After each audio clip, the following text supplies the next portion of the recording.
la tiene Maradona, lo marcan dos, pisa la pelota Maradona, arranca por la derecha el genio del fútbol mundial.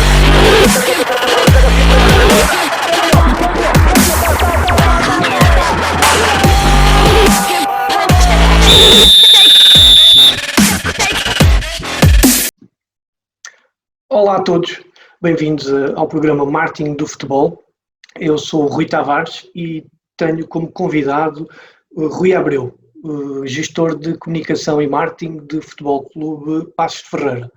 Desde já agradecer ao Rui pela presença e a sua disponibilidade para falar connosco daquilo que tanto gostamos, marketing, e deixamos o futebol para os especialistas. Rui, um bocadinho. Rui, mais uma vez, muito obrigado. Obrigado pelo convite.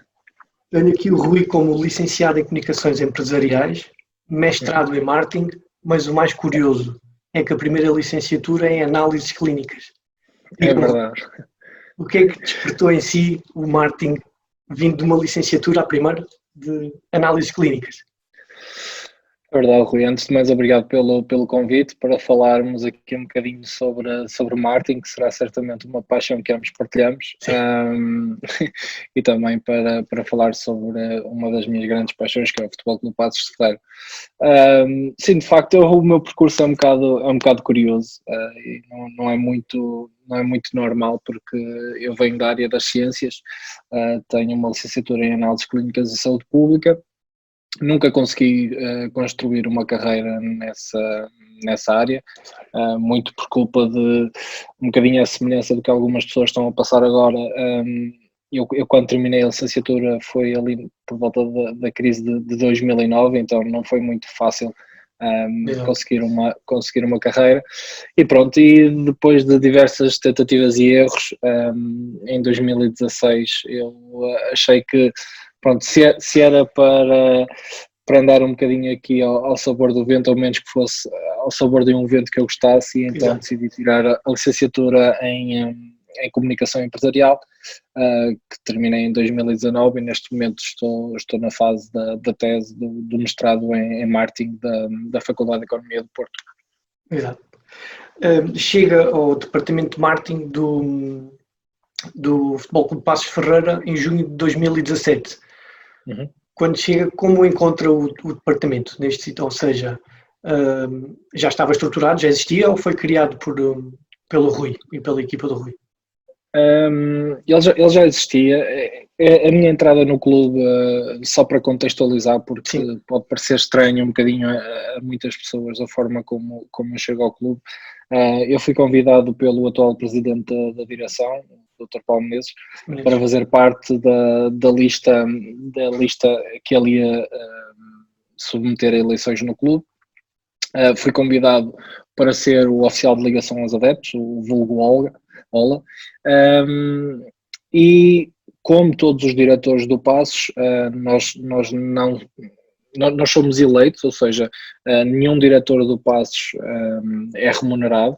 É algo que se faz, é um trabalho desenvolvido pro bono, e eu, quando entrei para o clube como vice-presidente para as relações públicas, e com essa função de OLA, comecei-me a dedicar um bocadinho a isto do que era o marketing e comunicação do clube, porque achei que podia dar um contributo. Na altura, estavam duas pessoas do clube afetas a este departamento, uma que é o Paulo Gonçalves, que já está no clube há largos anos, que estaria mais com a parte do que é a comunicação, assessoria de imprensa, e temos o António Moreira, que estava mais ligado à parte do marketing propriamente dito, da sponsorização, e pronto, eu entendi que poderia de alguma forma contribuir para que o trabalho deles pudesse ter outra visibilidade e, acima de tudo, fazer crescer o departamento dentro do Paços.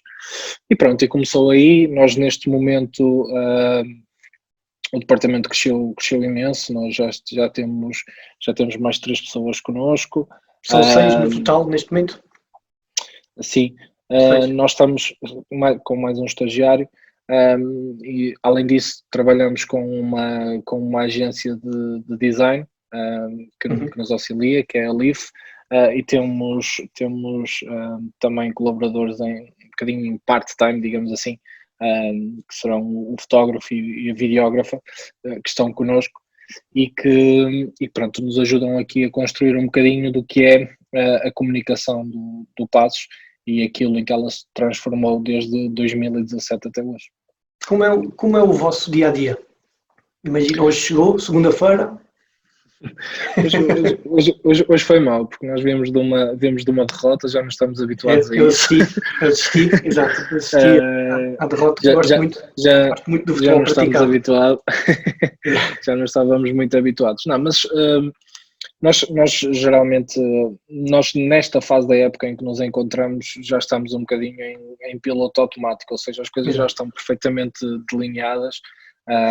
Por exemplo, hoje o trabalho passava muito por questões como planear a edição da revista que vamos lançar na sexta-feira, a questão de conteúdos para as redes, como por exemplo o Melhor em Campo que tivemos no jogo.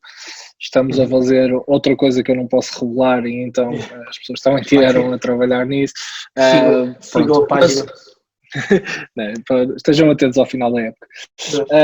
E nós estamos no fundo grande parte do planeamento que é feito nós fazemos-lo no início da época. No início da época definimos um conjunto de diretrizes que nos vão levar ao longo da temporada, obviamente que planeiam para 9 meses?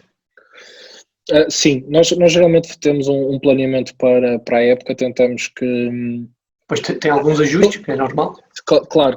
Nós tentamos que o que é controlável e antecipável esteja de alguma forma já completamente definido. Obviamente que depois, por exemplo, nós não vou estar aqui a ser hipócrita, se calhar não estaríamos a contar que a época nos estivesse a correr tão bem e isso dá-nos outras oportunidades e temos tido muito marketing de oportunidade aqui que tem sido potenciado precisamente por esse bom momento que nós estamos a atravessar e que se calhar tivéssemos, como estávamos, por exemplo, o ano passado, numa luta pela manutenção, não seria tão fácil fazer alguma das coisas que porque desde que o Rui chegou já teve uma descida, uma segunda divisão, mas aí correu bem porque foi com muitas vitórias, subiram logo no único ano agora quando regressaram, e o ano passado, como estava a referir, foi uma época mais modesta, a lutarem pela manutenção e ficaram em 13º, salvo erro.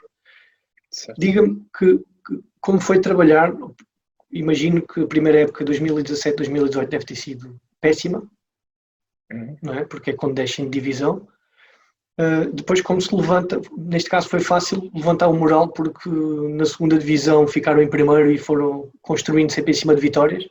Como é que foi a comunicação? Como foi as dificuldades que tiveram de uma e depois da subida?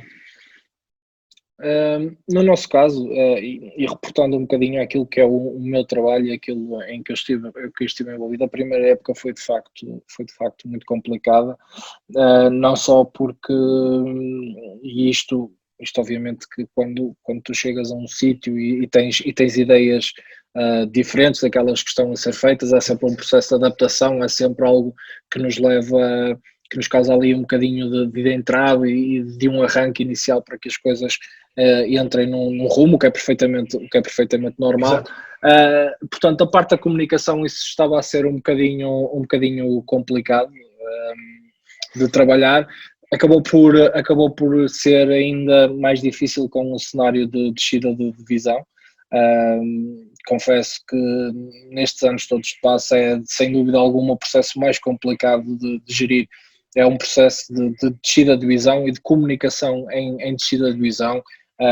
Não interessa o que nós estejamos a promover e a fazer, vai dar sempre aso a sermos criticados e foi muito complicado. Felizmente nós tivemos uma passagem depois. Sim, ali uma facilidade no que foi o nosso trabalho, que foi pouco tempo depois da descida de divisão. Tivemos o anúncio da assinatura de contrato do Vítor Oliveira com o Paços de Ferreira, e isso obviamente que mudou um bocadinho a mentalidade nos adeptos, porque foi um sinal claro de isto é mesmo para retomar no imediato, obviamente que esse ano da segunda liga foi muito fácil para nós de trabalhar, deu-nos possibilidades de lançarmos uma série de coisas novas que não tínhamos tido a oportunidade no ano anterior, lá está, por causa do tal contexto.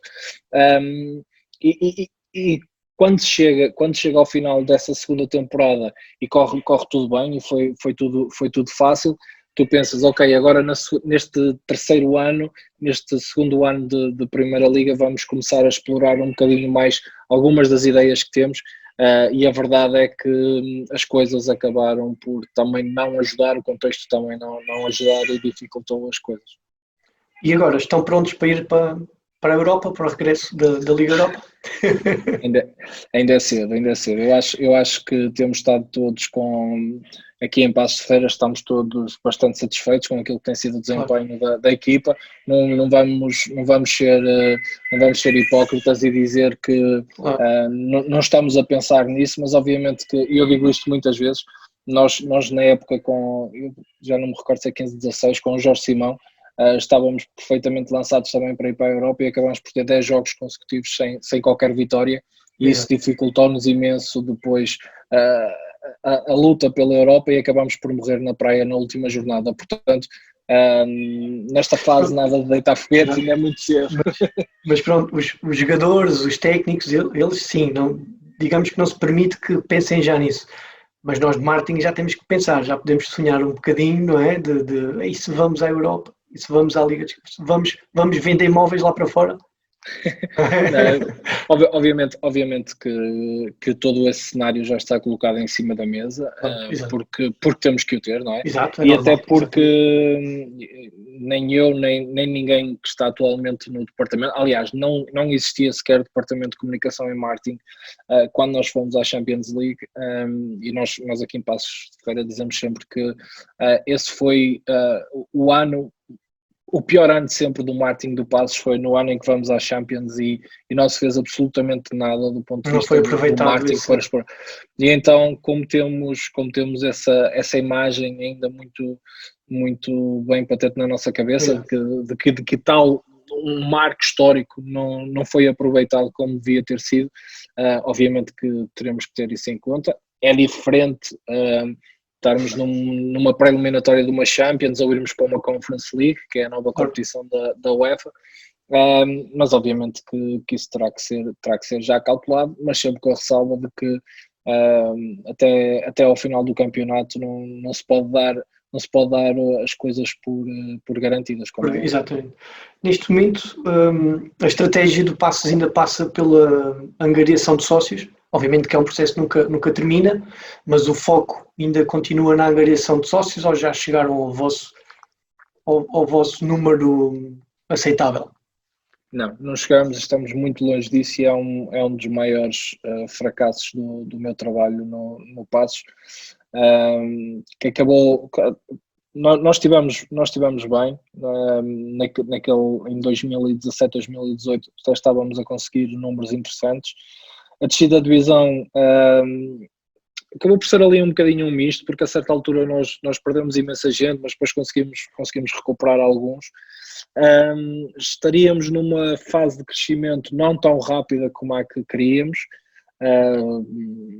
mas esta questão da pandemia é algo que veio dificultar imenso o nosso trabalho. Nós temos, e é completamente compreensível que as pessoas neste momento de alguma forma não estejam a pagar cotas e não estejam a cumprir com o seu dever de sócio, porque lá está, também não estão a usufruir da ida a um jogo de futebol. Contudo, felizmente ainda vamos tendo muitos sócios que percebem que o papel de sócio também passa um bocadinho por isto, que é nestes momentos complicados estar ao lado do clube e contribuir para que as dificuldades sejam um bocadinho amenizadas. Eu, obviamente que isto ainda é muito cedo para falar, porque ainda não se, apesar de Santa Clara já ter tido o regresso dos adeptos, nós ainda não temos, nem temos qualquer tipo de previsão para quando é que tal possa ocorrer. Eu espero que nessa altura, e também compete a nós, a direção, encontrar alternativas e soluções para este problema. Eu temo que exista uma quebra significativa daquilo que seja o número de associados atual, mas lá está, esse é o nosso desafio e passará por recuperá-los. Agora, nesta fase da pandemia, já é mais fácil de comunicar e de planear com os jogos a decorrer. Como é que foi o ano passado, no final da época passada, em que parámos por completo? Como foi esses 2 meses? Como conseguiram comunicar? Qual foi a aceitação? Qual foi a procura dos sócios do Passos?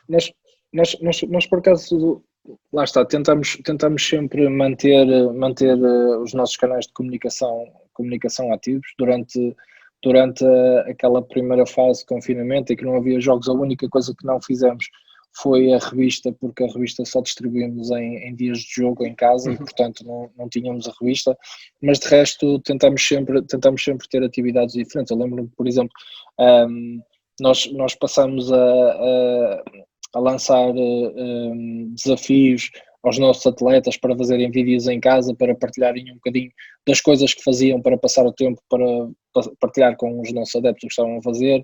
Disponibilizamos jogos completos, não é muito fácil encontrar jogos do Passos de Ferreira completos anteriores a 2010, e nós partilhamos uma série de jogos anteriores a 2010, mesmo dos anos 90 e anos 80, para permitir aos sócios ver. Colocamos o nosso departamento médico à disposição numa altura em que, não é que agora saiba muito, mas na altura não sabia quase nada sobre a Covid, havia muitas dúvidas e nós colocamos o nosso departamento médico à disposição dos associados para também de alguma forma poderem tirar essas dúvidas. Ou seja, nós fomos sempre tentando que os sócios estivessem ligados e que de alguma forma pudessem viver o clube, não da forma que eles queriam, porque o que eles queriam era estar no estádio a ver jogos, mas tentamos sempre manter uma comunicação ativa e mostrar-lhes que o clube, apesar de estar tudo parado, o clube não tinha parado, que os nossos jogadores estavam a trabalhar em casa, que as nossas equipas de formação estavam a trabalhar em casa e, portanto, acabamos sempre por ter trabalho. Depois, quando começaram os jogos, pronto, é um bocadinho estranho, porque lá está, nós estávamos habituados a trabalhar uma comunicação com os adeptos no estádio, deixamos de os ter, tivemos que gerir um bocadinho esta frustração dos adeptos nas redes, o que é perfeitamente normal, não é? Porque quem acompanha regularmente o seu clube no estádio não gosta de o fazer através da televisão. E a verdade é que para nós era uma frustração porque somos completamente impotentes, não havia nada que pudéssemos fazer. A certa altura, quando as coisas estavam melhores, ainda procurei junto da ARS do Norte arranjar aqui uma solução para que os nossos adeptos pudessem, ainda que em número limitado, ir ao estádio, mas nem sequer obtive respostas e, como tal, acaba por ser um bocadinho frustrante. E eu acompanho nessa ideia. Vai ser muito complicado voltarmos nesta época ainda aos estádios. Oxalá, mas eu penso que não, vai ser muito, muito complicado. Acho que vamos ficar mesmo só pelo caso dos Açores e talvez a Madeira, mas nós acho que aqui continente, acho que não vamos regressar tão depressa aos estádios. Mas eu não concordo muito com essa posição. Eu sei que é algo que transcende um bocado a competência da Liga, embora a Liga pudesse de alguma forma aqui, não digo impedir, por exemplo, o Santa Clara tivesse adeptos só porque todos os outros não podem ter. Exato. Mas acaba por ser uma situação... Uma vantagem. Só um bocado, exatamente, e acaba por ser uma situação complicada. Obviamente que o Santa Clara não tem culpa nenhuma do que se passa no continente e o que se passa nos Açores, mas sei lá, o Farense e o Portimonense estão em zonas com poucos casos, que não faz sentido. Compreendo que no Distrito do Porto e Distrito de Lisboa, a certa altura, nós aqui em Passos de Ferreira já fomos a cidade do país com mais casos, mas neste momento é quase residual. Acho que não sei, não acompanhei os números, mas eu penso que na última semana sim, já baixou muito. A nível nacional já está muito... Portanto, as coisas já se começam a colocar num cenário em que, com os devidos cuidados, no fundo, como aconteceu nos Açores, as pessoas com máscara, controladas à entrada, separadas, Nós estamos a falar, por exemplo, no caso do Paços de Ferreira, estamos a falar num estádio com quase 10 mil lugares, 9.600. Nós, se pudermos ter ali 10, 20%, estamos a falar de 1.000, 2.000 pessoas completamente espaçadas umas das outras, dá perfeitamente para verem, para estarem a assistir ao jogo. Obviamente que não vamos conseguir obrigar todas as pessoas que querem ir ver o jogo, mas Sim, pelo menos... Neste regresso, até os que não iam se calhar há muito tempo ao futebol, se calhar vão querer ir, não é? Acho que vamos ter esse... Eu tenho, por acaso a minha tese de mestrado será precisamente sobre este assunto, porque eu estou curiosíssimo por saber até que ponto esta desabituação de quem ia ao estádio e deixar de ir, se por um lado isto lhes aumentou o apetite de regressar às bancadas ou se por outro lhes tirou um bocadinho esta ânsia de estar constantemente ao estádio. E isso é algo que nós só vamos descobrir poderá ser por questões económicas, também poderá haver esse fator de muitas pessoas não conseguirem regressar. Sim, também acredito, mas nós até pelos testes que se fez, eu lembro-me de e eu não tenho certeza absoluta do que vou dizer, mas penso que num Tondela Portimonense em que fizeram um teste, ainda na época passada, colocaram à venda 500 bilhetes e só tiveram 100 e tal pessoas interessadas em ir ver o jogo. E acredito que não fosse uma questão económica ali a fazer a diferença, sim. Portanto, é complicado, eu não sei até que ponto. Eu sei que muitos dos adeptos que não iam ao futebol, não iam ao estádio, se calhar tendo esta hipótese, vão regressar, pelo menos numa primeira fase, vão consumir 2, 3, 4 jogos e depois se calhar voltam à televisão, mas o meu medo é mais aqueles adeptos que eram fiéis ao estádio, ao seu lugar, e vocês tinham já muitos lugares cativos ou não funcionavam com lugares cativos? Nós aqui no Paços de Ferreira todos os sócios são obrigados a ter um lugar anual, portanto estaríamos a falar na casa dos 4 mil lugares. Mas acresce o valor da cota? Não, ou só o simples facto de ser sócio já tem lugar? O Paços tem as cotas mais baratas da primeira divisão, é o clube mais barato da primeira divisão para ver futebol, claramente. Nós, um sócio do Paços paga, obviamente que depois há patamares, há diferentes escalões e há mais caros do que isto que eu vou dizer, mas um sócio normal, passa aqui esta classificação, por 100 euros vê a época toda, cotas todas pagas, lugar pago e não tem que pagar o bilhete suplementar para ir ver jogo, não tem que ver nada. Para além de que usufrui de todos os descontos que o nosso cartão de sócio lhe confere, não só no clube, mas com todos os parceiros e as diferentes parcerias que nós temos com empresas locais e nacionais. Portanto, nós aqui no Paços funcionamos, eu sei que há clubes que é sócio e depois tem que se comprar o lugar anual e depois tem que se pagar o bilhete por jogo. Aqui no Paços. Sim, há várias modalidades, por assim dizer. O Futebol Clube de Paços também tem uma mascote muito premiada, não é? Uma mascote que ganha muitos prémios. Ganhou agora recentemente o da Liga. Eu vi num vídeo da Assembleia das Mascotes em que foi eleita a melhor mascote, ou mais simpática, não me lembro o título, mas seja como for, ganhou. Qual é a importância que se pode ter numa mascote de aproximação ao sócio ou ao futuro sócio? Poderá ser só para o público infantil? Não, de todo. Ativa todo. E este vídeo que nos valeu o prémio da mascote do mês de setembro e outubro é a prova clara de que a mascote não é uma coisa para crianças infantis. Obviamente que em dia de jogo nós... Pronto, a mascote anda ali a passear pelo relvado e concentra-se mais e também quem lhe desperta a atenção são as crianças, como é óbvio, mas nós utilizamos o castor na nossa comunicação não apenas voltado para as crianças. Eu, por exemplo, lembro-me que utilizamos o castor para promover, ou seja, para incentivar as pessoas ao voto nas presidenciais. que é uma coisa que não é para crianças, Serviço público, que é para adultos. Exato. Nós utilizamos a nossa mascote, porque lá está, a nossa mascote tem uma aura simpática, as pessoas gostam muito do nosso castor, e nós procuramos, como é uma personagem muito bem aceite, nós procuramos incorporá-la imenso naquilo que é a nossa comunicação, seja em coisas mais sérias, como foi este caso das presidenciais, seja como foi, por exemplo, o vídeo do calendário, que era um conjunto de brincadeiras com outros clubes, e pronto, e nós tentamos incorporá-la sempre. Obviamente que quando há eventos com crianças, a mascote está lá, a mascote é pensada numa primeira fase para atrair um público mais jovem, mas atualmente na nossa comunicação tem um papel que ultrapassa as barreiras da idade. A loja do clube, a loja do Castor, é uma extensão do clube, não é? Digamos que é uma das principais portas de comunicação.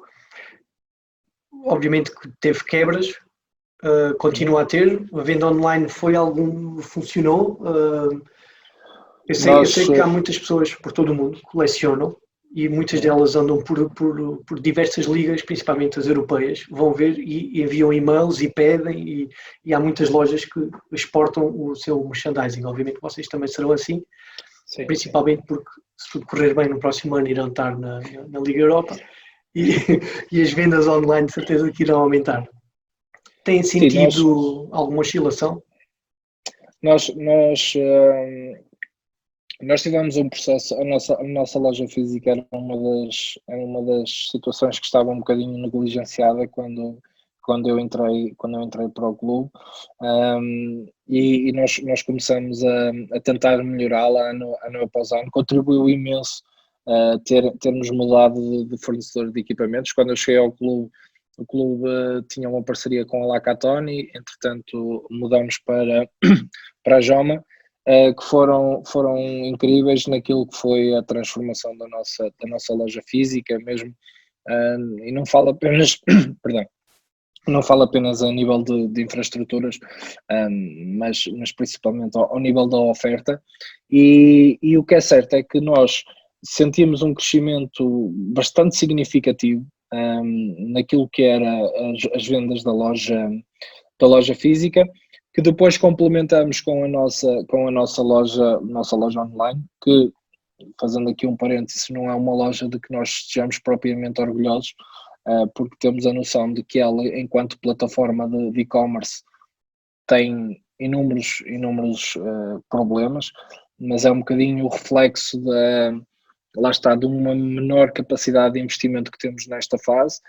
Nós temos planeado o investimento num novo site e numa nova loja online, mas neste momento não conseguimos avançar para isso. De qualquer das formas, esta questão da pandemia obrigou-nos digamos assim, a virar o foco totalmente para a loja online, porque tivemos que encerrar a loja física, como todas as lojas de roupa. E de facto acabamos por ter resultados até bastante significativos, com algumas campanhas que fizemos após o primeiro confinamento. Já este ano também tivemos resultados muito interessantes com a loja online, no Black Friday, na Cyber Monday, no Natal. Já tivemos aqui períodos bastante interessantes de atividade da loja. Obviamente que ainda não está no patamar e nos números que pretendíamos, mas como tudo aqui no Passos, um passo de cada vez, um passo calculado, um passo bem dado, para termos a certeza de onde vamos chegar. Muito bem. Vamos falar agora no futuro, por assim dizer, mas no futuro próximo. Dia 5 de Abril, o Passos de Ferreira celebra 71 anos de existência. O que vão fazer? Obviamente que já devem ter algo planeado. Pode falar de algo que possam vir a fazer, que possa, obviamente, anunciar, porque se for alguma surpresa, obviamente que não vamos estar aqui a adiantar nada do que esteja na estratégia. Não, infelizmente, tal como o ano passado, estamos completamente limitados naquilo que podemos fazer. Nós, o ano passado, era um ano marcante, são 70 anos, dos clubes, quando é uma data assim um bocadinho mais redonda, tendem a fazer atividades um bocadinho diferentes. Nós tínhamos uma série de atividades programadas e pensadas para não só celebrar o aniversário do clube, mas celebrar toda a cidade e todos os adeptos e toda a envolvência que tínhamos com o clube. Era algo que estava perfeitamente planeado e que de um momento para o outro desapareceu por causa da Covid. Este ano vamos pelo mesmo caminho. O fim de semana em que se celebra o aniversário, este ano coincide com a Páscoa, o que também, também não é uma altura que estejamos a prever que vão facilitar até pelo discurso dos nossos responsáveis políticos.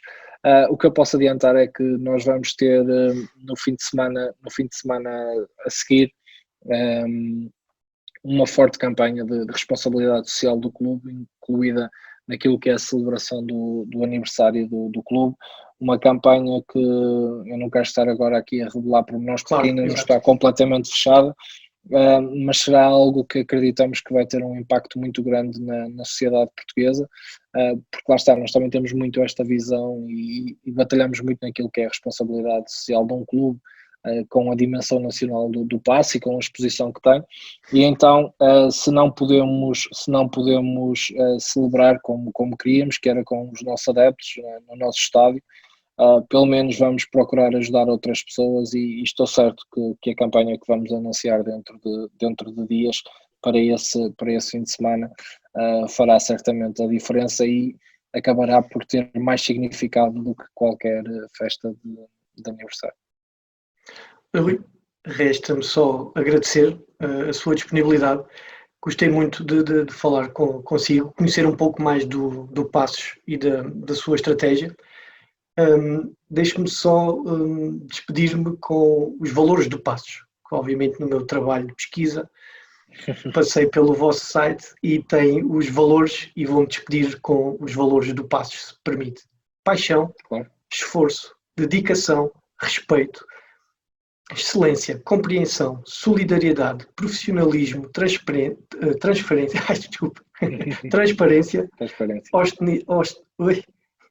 está a correr mal, honestidade e por fim equipa. É assim que também que é caracterizado o Passos por um trabalho em equipa. Resta mais uma vez agradecer a todos também a presença, espero que tenham gostado. No próximo programa vamos falar com Bernardo Mota, diretor de marketing do Futebol Clube de Alverca. O Bernardo já passou pelo Cruzeiro, pelo Vasco da Gama e agora vai-nos contar as suas peripécias, por assim dizer, o seu trabalho no Futebol Clube de Alverca. Muito obrigado a todos, até à próxima.